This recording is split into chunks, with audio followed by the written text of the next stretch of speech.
நம்ம நெறையா படம் பார்த்துட்டு ஃபயர் விடுவோம். ஃபீல் குட் மூவி மச்சான் அப்படின்னு சொல்லிட்டு. இந்த படம் தான் ரியல் ஃபீல் குட் மூவியா எனக்கு தோணுச்சு. ஏன்னா படம் பார்த்து எனக்கு அந்த ஸ்கூல் டேஸ், காலேஜ் டேஸ் எல்லாமே அந்த ஒரு மெமரீஸ் வந்து அப்படியே டச்சப் வச்சுட்டு போன மாரி இருந்துச்சு. ஹெல்த்துக்கு நல்லது இந்த மாரி படங்கள் வர்றது அப்படிங்கிறது. ஏன்னா படம் பார்த்து உங்களுக்கு உங்களுடைய ஸ்கூல் டேஸோ, இல்ல அந்த காலேஜ் டேஸோ அந்த மெமரி வந்து லைட்டா மண்டையில தட்டல அப்படின்னா, நீங்க இந்த படம் பார்க்காதீங்க. ஏன்னா அப்படிப்பட்ட படம் தான் அந்த படம்.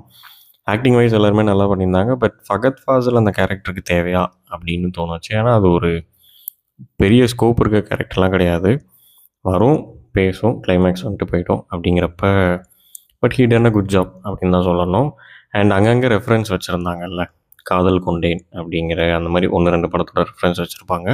அதுவும் ரொம்ப ஹெல்த்தியா இருந்தது. ஏன்னா ரொம்ப ரெஃபரன்ஸ உள்ள தூக்கி போட்டு படத்தில ரெஃபரன்ஸ் இல்ல, ரெஃபரன்ஸில தான் படமே அப்படிங்கிற மாரி சொல்ல வைக்காம, எங்க தேவையோ அத மட்டும் வச்சுட்டு கம்ப்ளீட்டா முடிச்சுட்டு போயிட்டாங்க. அதர்வாக்கு ஒரு ஒரு நல்ல மூவினே அப்படின்னு சொல்லலாம்.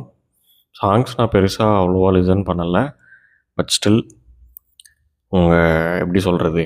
அந்த மெமரீஸ் எல்லாம் லைட்டா அது வந்துட்டு போணும். ஒரு ஃபீல் குட்டா இருக்கணும் வீக்கெண்டுக்கு அப்படின்னா கண்டிப்பா பாருங்க. Netflixல ஸ்ட்ரீம் ஆயிட்டு இருக்கு.